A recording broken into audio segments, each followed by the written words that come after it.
Paul's charge to Titus is our charge too.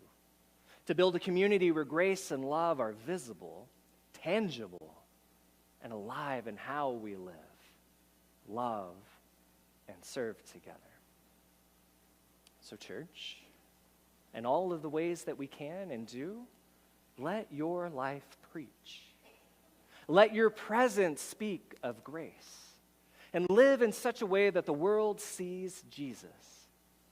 Not just what you say, but how you show up. How you're present. Because faith lived out in love, church, that changes everything. Faith lived out in love changes everything. And it's that grace that begins to work in us that moves us to that love.